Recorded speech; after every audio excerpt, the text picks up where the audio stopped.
technical proficiency here. Okay. What we liked very much was the glamorous picture, though. Oh, thank you. Yeah. All right, here we go. Hello, everyone. This is a recording of Ask a Pro for Mr. Smith's drama classes at Urban Assembly School for the Performing Arts. I'm Melissa Friedman, co-artistic director, co-founder of Epic Theater Ensemble, and I bring to you today an incredible, amazing panel of professional actors who I'm thrilled could all make it here at this panel today. And I'm gonna start by asking them to just introduce themselves and say a word about what they love about acting Shakespeare. So I'm gonna start with Anthony. Hello. Anthony Von Merchant, company member with definitely Epic and several other companies, and been doing Shakespeare for a long while now. And why I love doing Shakespeare is because I firmly believe that his work is universal. As much as people are like, oh, it's old and it's English and it's super duper white. I think that it's not. I think that of all the playwrights, really, he wrote the most human thing, where it's just like you can put the show wherever you want to. It's human beings doing human stuff, and that's fun. Wonderful. Thank you, Anthony. Amara. Hey, everybody. My name is Amara James Aja. I'm an actor and teaching artist. Have been fortunate enough to work with Epic a little bit over the past few years. They were very sort of instrumental in my becoming an actor. One of my first professional mentors, Godfrey Simmons, is an Epic associate artist. The reason that I love Shakespeare, and Shakespeare is one of the things that I love most to do in the profession of acting, is yes, the universality, right? Anthony spoke so beautifully to that, but also the sort of the size of it. You know, I think that oftentimes we feel these emotions of incredible, like grief or fear or pain or love or joy. And one of the beautiful things about acting and poetry is it's an opportunity to put words to these things that might be inexpressible in your own language. So that's one of the things I love about Shakespeare. Fantastic. Kathy. My name is Kathleen Chalfant. I'm an actor. I've been an actor for a long time, but oddly, I didn't go to acting school.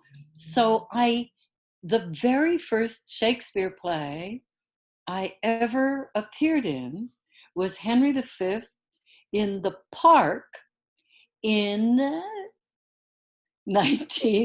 when was it? 96. 5 or 6, yeah. 5 or 6. Michael Gaston and I were in it together, and that was the first time I'd ever done Shakespeare in public.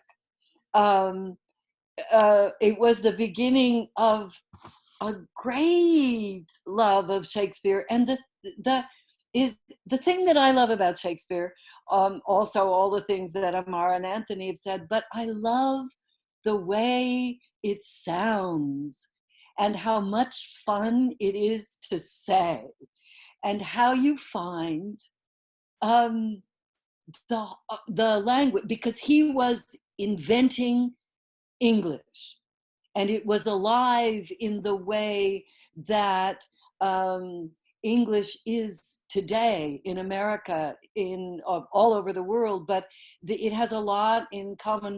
What Shakespeare was doing has a lot in common with rap, and with the way the vernacular gets into the sort of proper language.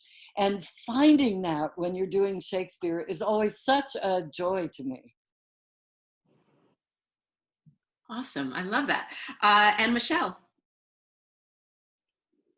Hi, I'm Michelle Beck. I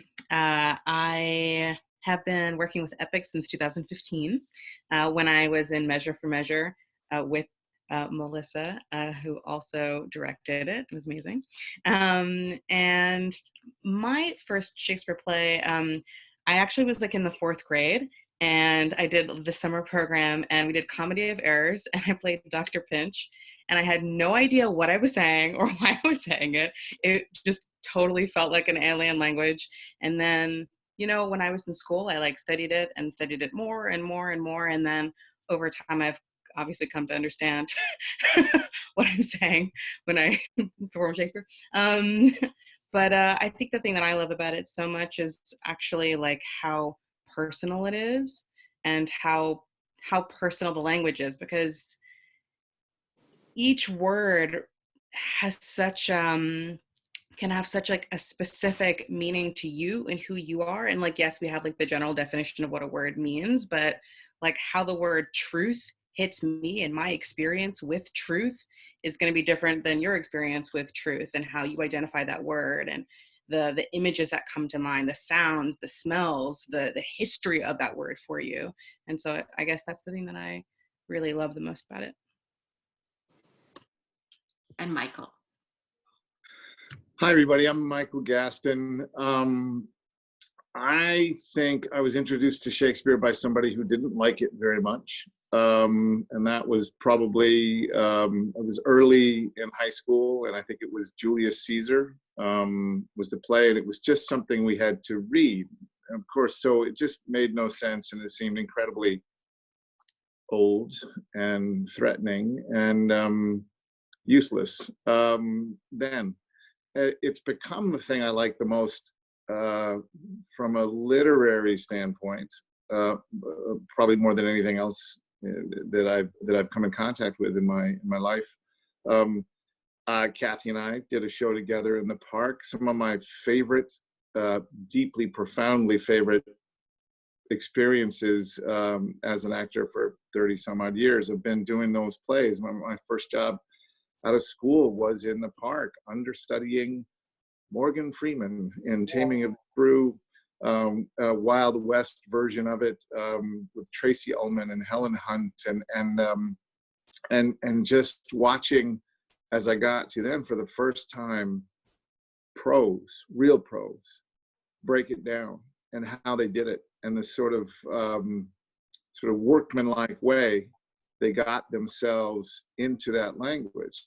That's one thing. And the other thing that I really love about it is just how, some of it makes you work harder to understand it because of how far away we are from when that language was written. And then some of it just jumps out at you like it was a thing that was written today. The exact way, it's so clear and it's so beautiful, and it just pings in a way that crystal pings, when you tap it. It's just the perfect note. So I'm a fan. Wonderful. Thank you all. Let's start with some of the questions the students asked and submitted to Mr. Smith. I'm going to start with this question. When you come into contact with words that are hard to pronounce or hard to understand, what are some things you advise to do to get past that or to get through that? What do you do when you hit the unfamiliar? I think the important thing to do is to accept, first of all, accept that it's unfamiliar. Don't try to imagine that you're supposed to know or that you do know. If it's something you don't understand or something you can't pronounce, just ask, because everybody, that happens to everybody all the time, and you can't learn anything, really learn anything, if you don't know exactly what you're saying. And it's an interesting thing that when you you think you've learned something and you forget it, or you stop, or you find a problem, it's always because there's something in the deep oldest part of your brain that's saying, I don't know, this is wrong, this is a problem. So you have to solve all of those little practical problems before you can really set out to learn it. I would add this too. A really piece of useful advice I was given a long time ago, I don't remember by who, was that genius was knowing who to steal from. And so the first thing I do now, I was supposed to be in Richard II in the park this summer, and it wasn't a play that I know very well. So what I do right away is I watch every movie I can get my hands on, and I see how other people did it. And when you watch people who really know what they're doing, do them, you'll get a different version of it, every single one of them. But individual meanings can become really clear It's really, really useful to just watch somebody who you hear is good at it. Do it if you can. It's really useful. I think also going slow and taking your time is really useful and important. Like sound out, like if there's one particular word, sound it out. Take the time to really understand how those sounds feel in your mouth, how they feel in your body, the reaction you have to that sound.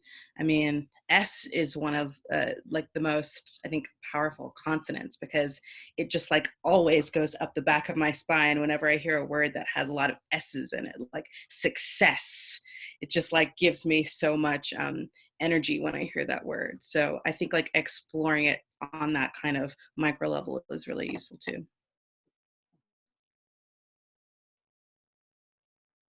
Great. So I would love to hear a couple of your responses to some of the questions on memorization. There were a lot of questions on memorization. And I'm going to give you a few at a time and you can respond to any of these. One, is it hard for you to concentrate while memorizing? What tips do you have for memorizing? And how do you do it as quickly as possible?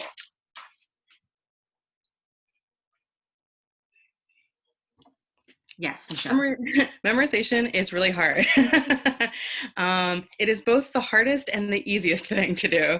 And like for me, some of the things that work are like physicalizing it. If I have an activity that I have to do, if I have to like sweep my room or if I have to make my bed or if I have to wash the dishes or stuff like that, and I can say the lines while I'm doing something with my body, it's really useful.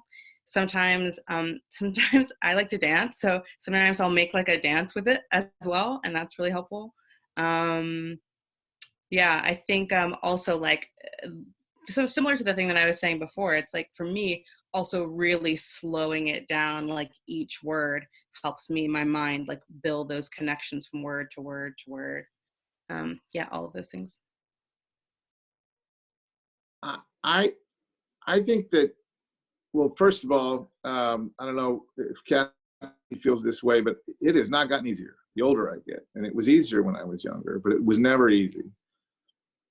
And I think that the most important thing for me is before I try to sit down and memorize something, is I have to do all the work before. I have to figure out exactly what every word means. I have to figure out what every sentence means, why I said this sentence, and why then that sentence necessarily leads to the next sentence. What about the other person's line that cues me, makes me think this thought? If I can do that, if I can get answers for those questions, then the memorization becomes much less difficult, and good writing is always easier to memorize than bad writing. And with Shakespeare, you're in the best hands imaginable. So if you answer those questions for yourself and you know what every word is you're saying, and look up the words you think you know, because it may actually mean something slightly different for him in that sentence. There is a thing, I don't know if you have access to it, I don't know if it's available online now, called the lexicon, which will actually let you look those words up as they're used in those plays and give you those specific definitions for how they are used in those plays. That's a really great reference. Great reference.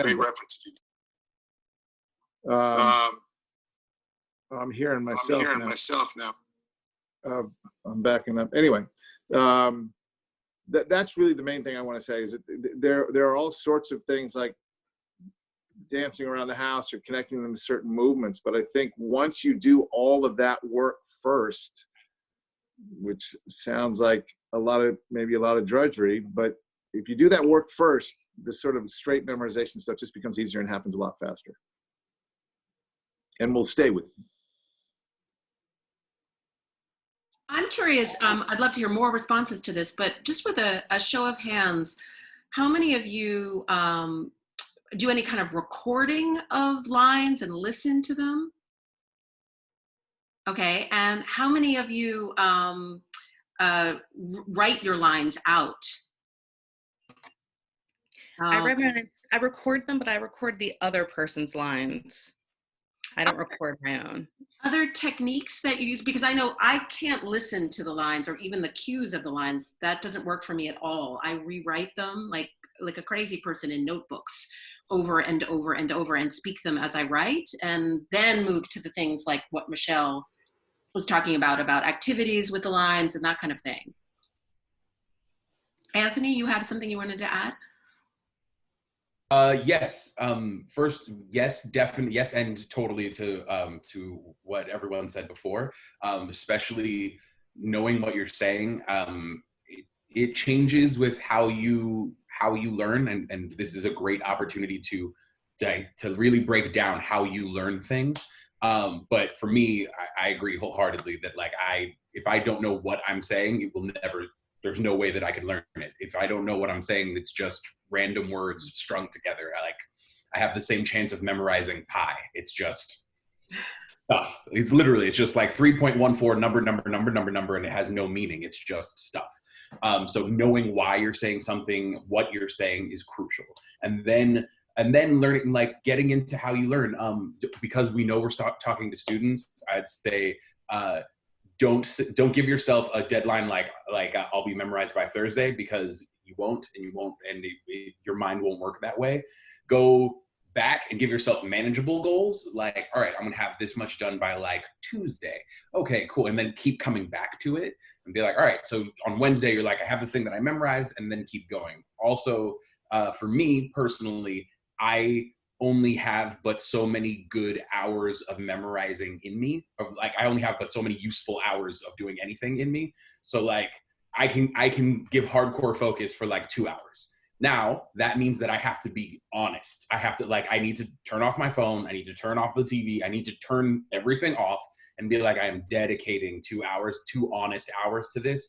And that might mean writing it down repeatedly, which is definitely something that I do. I like recording because I'm an audio learner. So I'll sometimes record it and then put it on repeat when I'm going to sleep, just so that it's in my ear and I keep hearing it. But giving it an honest 2 hours and then walking away from it and being like, no, I gave it that true time that I was giving it. And knowing that like I'm just going to get angry if I try to make angry, or it's not going to do me any good to keep looking at this, staring at a paper, and nothing's coming in anymore. Which I bet if my high school experience is anything, that like you guys understand, right? When you're just like, you just start looking at a thing and you're like, this doesn't mean anything anymore. So yeah, that's what I would add.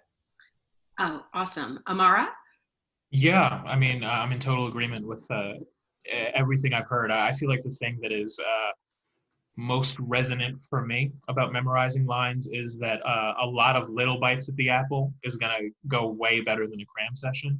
I remember when I was a like an academic student, when I was in high school and when I was an undergrad, before I really started doing theater from a professional perspective. I was the king of all-nighters. I would save things until the last minute and then knock them out in 6 to 8 hours if I could. And that is, at least for me, not a way that I can be productive with theater. It's the kind of thing where you need to find time. Like if you can do 2 hours, but I find honestly that even just like a 30 to 45 minute session of intense, like actual work, not like working while also on Twitter and also having the TV on and this and that and the other, but like 30 to 45 minutes of good, hard work. And if you have the time, right, if you're in a rehearsal process or if you're, working on a monologue or something where you have the time to do that over the course of like a week or 10 days, the preparation that I feel when I've made that time for myself is so far beyond what's available to me if I just try and sit down and shove it all into my head at the last minute. Thank you. And Kathy? I think that's very important what Amara said, because none of the characters that you're playing are thinking, oh God, what do I say next?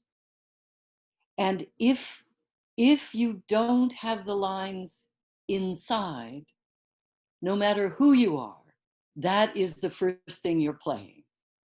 And I think it's very important what people have said about breaking the task down into manageable parts.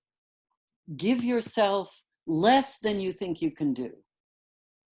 And get a grip on that. And once you have a grip on that, move forward. Because a thing that sometimes happens when you're learning, if you don't move forward, is that you learn the first page really, really well. And somehow the rest of it, it gradually gets to be less inside you. So when you've got something or you think you've got it, move on to the next section, and then to the next section, and then review. And you will find that you know more than you think you do. Because the human mind is actually organized to remember. And I think in a way, if you think that this is a natural thing to do, it makes it easier. But you can prove that to yourself by setting yourself very low goals. I love that. And fulfilling them. That's great. Michelle. Yeah, and then once you've gotten, I think, to a place where you feel like, okay, I've had this really memorized, I think something that's a great way to test how memorized you are and how much the language is actually in you is to do it for someone. Like, grab a family member, or, you know, grab a friend on FaceTime or Zoom or Skype or any of those things. And, you know, don't cheat, don't have it in front of you, and actually see if you have those thoughts in your brain.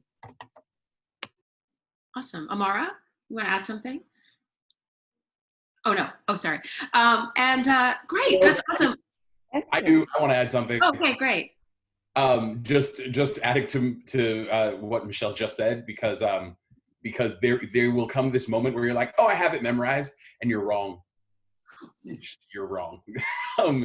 Just straight up. So it's like, no, I've got it. Be like, yeah, okay, but go do it in front of someone. And then it's like, hold on, I don't. So like, that is one of the levels of memorization, is like where you think you got it, and then you're like, oh wait, I don't got it. So make sure that you do what Michelle said and give yourself that little test, because I mean it happens all the time. I mean, even I'm sure everyone here could say in a professional rehearsal, like director, you'll be rehearsing this for like 4 weeks, and it's tech, and the director gives you a note, and you're like, oh, okay, and you're because you kind of memorized it one way, which means you don't really know it. Like it's not in you, because it should be able to change and do 100 things. So you change one little bit and it throws you off, then that means it's not in you. That's it. That's all. That's my It's very important, though, not to be too hard on yourself, because you can scare yourself. What Anthony says is very important, because everybody, every single person here, I think I've been doing this longer than anybody, but you know, there are maybe 100 years of doing this between us all. Every single person has said, well, I knew it on my couch. I knew it last night. So it happens to all of us. So laugh a little bit, go back to look at it, but don't think you're the only person that this ever happened to. That's fantastic. We only have a little bit of time left. It went by so quickly, but I would love to hear from each of you on, for you, what is the difference between acting Shakespeare and acting other texts? And that could include memorizing Shakespeare versus other kinds of texts. But what is different about acting Shakespeare for you as an actor?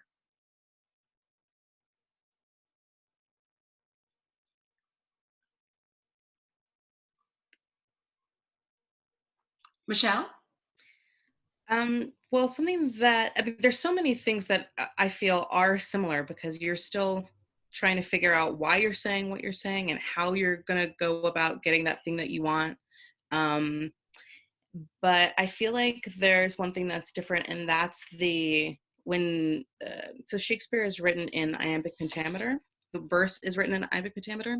And I feel like following the rhythm of that language helps me both memorize it and I don't know, there's like a flow that happens with it that's interesting, and that I find that I can ride on. Yeah.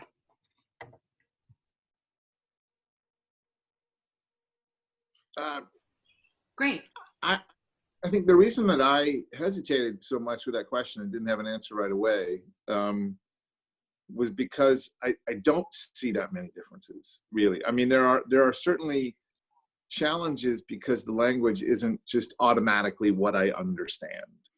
And we've sort of talked about that. You have to make everything that you say be completely understandable so that it can be thoughts that you have that come out in that language, as opposed to imagine sort of reciting somebody else's talk. This is you. You're having these thoughts, and these are the best words imaginable for you to get your point across. I feel like that's kind of a lot of how I have to approach other stuff that I do, particularly theater, not necessarily film and television stuff. That's a whole nother bucket of problems. But I think it's actually useful to understand that it's, for me anyway, is that it's just not that different. It is. There are sort of stylistic things that you may be called upon to do, but let your director help you out with that. I think just understand what this human being that you're playing means and wants from the person they're speaking to. And if it's an individual speech, I wanted to say this earlier, I had this thought, if what you guys are doing is primarily monologues, it helps me a lot when I'm doing that sort of stuff in a vacuum that's not part of a play, like an audition, is I have to imagine who am I talking to? Why is it important for me to let them know these things that I think and that I feel? And what do I want from them? How do I want them to hear this? What are the words that really are the most important words for me to make sure that they understand what I have to say? Those are the things that I try to think about. And that feels the same to me, whether it's contemporary or classical. Awesome. Yeah. I agree wholeheartly, that I had the same problem answering it, because I was like, but it's kind of, it should be the same. I think, and like you said, director, like there might be stylistic differences, but like that's production to production, that's director to director, that's not on me as the actor. I think the closest thing that I could say is I had this mentor who said to me, when I had to do my first musical, you sing because regular talking isn't enough. When it's too much, regular talking isn't enough, then you have to sing. And if anything, that's the closest thing to Shakespeare. And especially goes back to what Michelle was saying about verse, where it's like the language, the feeling is so much, and that the language has to rise to meet it. At best, like I would say that's the closest thing to me. What makes it different? Yeah, I mean, Michael and Michelle and Anthony have all touched on beautiful differences and similarities between acting Shakespeare and acting anything else on stage. And one of the things that I find different about acting Shakespeare than acting in, a contemporary play, or pretty much anything that's not in verse, is that switch, right, between the verse and the prose, is a key that you don't get in, or a hint that you don't get in a lot of other plays, right? In like a Chekhov play, there are the more mundane moments, and then there are the moments where things may sort of kick into a gear. And in Shakespeare, when that happens, the language changes. The way that the character speaks takes on this whole another quality. All of a sudden, they're speaking in that rhythm. And for you as an actor doing that investigation on your own before you get into the rehearsal room, you can use the structure of the play to tell yourself, oh, things have changed here in a way that you don't have to make sense of on your own, but you can notice, right, and bring that in. So in a lot of ways, I actually find it easier because there are all of these keys and like the structure and the technique of the language and the construction of the plays to help you figure out what's going on that you don't have if you're doing, say, like Fences, Wonderful. I think that everything that everyone has said is exactly right. And I think in a way, the job is to make it, is to feel as comfortable as you can with the material so that there is no difference.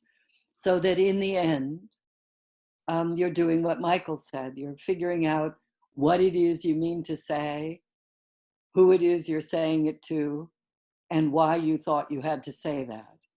And that might take just a little bit longer to get to because of all these other things, both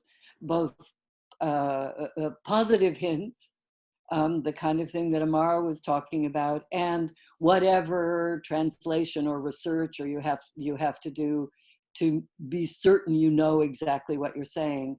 But the goal is that it should be the same, that you should become this person, or that this person should be inside you, and when you open your mouth, it comes out. Wonderful. All right. So I want to thank all of you for joining us for this Ask a Pro panel today, and I appreciate all of your thoughts and wisdom and how much you care and love theater and Shakespeare. And thank you. And good luck to all of the students out there working on those monologues.